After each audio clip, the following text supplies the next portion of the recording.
તો ભાઈ લોગ 2026 ડિસેમ્બરમાં એમસીયુની મોસ્ટ અવેઇટેડ ફિલ્મ રિલીઝ થવાની છે, જેનું નામ છે અવેન્જર્સ ડૂમ્સડે. અને આપણે માર્વલના કેટલા મોટા ફેન છીએ એ તો કહેવાની જરૂર નહીં.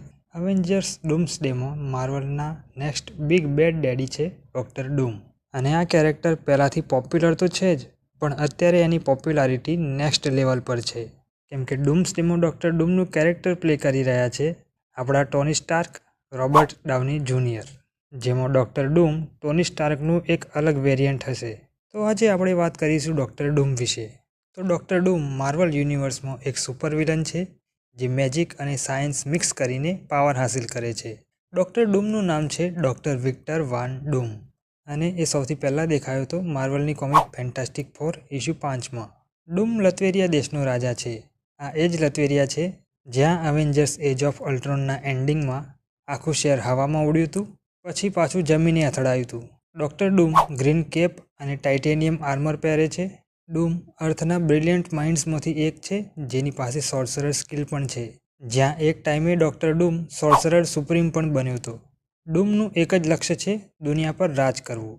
આમ તો ડોક્ટર ડૂમની અલગ અલગ ટાઈમે અલગ અલગ ઓરિજિન આવી છે, પણ આપણે વાત કરીશું એની ફેમસ ઓરિજિન સ્ટોરી જે બુક ઓફ ડૂમ નામની કોમિકમાં બતાવી હતી, જેમાં વિક્ટરના ફાધર વોર્નર વાન ડૂમ એક હીલર હતા અને મમ્મી સિન્થિયાને મેજિક આવડતું હતું. બંને જાફેરો નામના લોકલ રોમાની ક્લાસના મેમ્બર હતા, જેમને લતવેરિયાના રાજા વ્લાદિમીર પરેશાન કરતો હતો, જેનાથી બચવા ડૂમ ફેમિલી એક જગ્યાએથી બીજી જગ્યાએ ભાગવું પડતું હતું. પણ એક દિવસ આ ભાગદોડથી કંટાળીને વિક્ટરની માં સિન્થિયા જાદુનો યુઝ કરી મફિસ્ટો સાથે ડીલ કરી લે છે, અને મફિસ્ટો એને વધારે પાવર આપે છે. સિન્થિયા આ પાવરનો યુઝ કરી વ્લાદિમીરના સોલ્જર્સ પર અટેક કરી દે છે, અને આ અટેકમાં સિન્થિયા એ ગામના બાળકોને પણ મારી નાખે છે. આ જોઈ ગામ લોકો સિન્થિયાને મારી નાખે છે. મરતા મરતા સિન્થિયાએ એના પતિ વોર્નરને કીધું કે કંઈ પણ કરીને વિક્ટરને ડાર્ક આર્ટ્સથી દૂર રાખે. પછી વોર્નર સિન્થિયાની સ્પેલ બુક અને આર્ટિફેક્ટ્સ સંતાડી દે છે. જફીરો ટ્રાઇબમાં વેલેરિયા નામની છોકરી વિક્ટરની લવ ઇન્ટરેસ્ટ છે.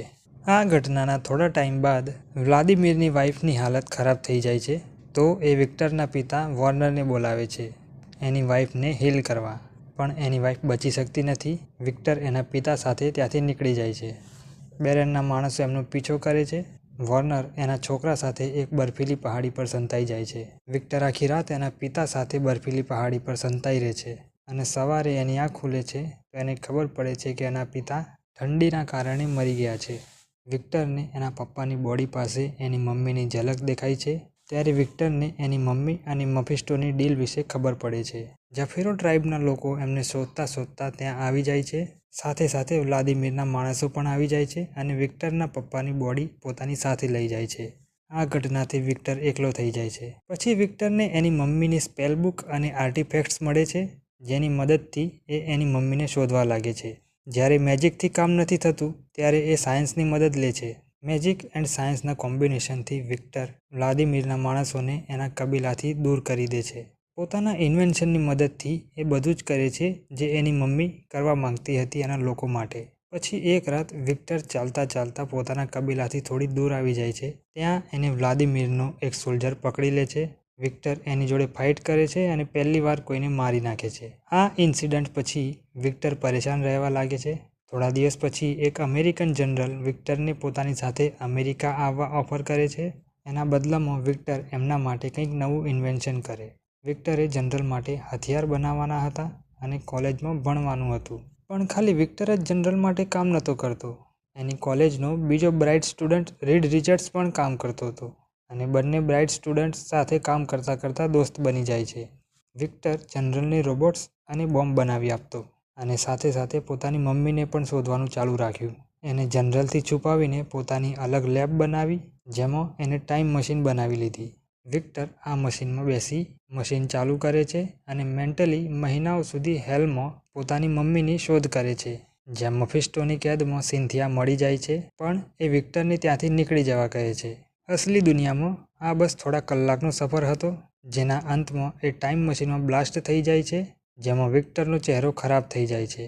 આ ઘટના પછી વિક્ટર પોતાના ઇન્વેન્શન, લેબ ઇક્વિપમેન્ટ બરબાદ કરીને અમેરિકાથી યુરોપ આવી જાય છે. ત્યાં વિક્ટરને હેલમાં એની મમ્મીના સપના પરેશાન કરે છે.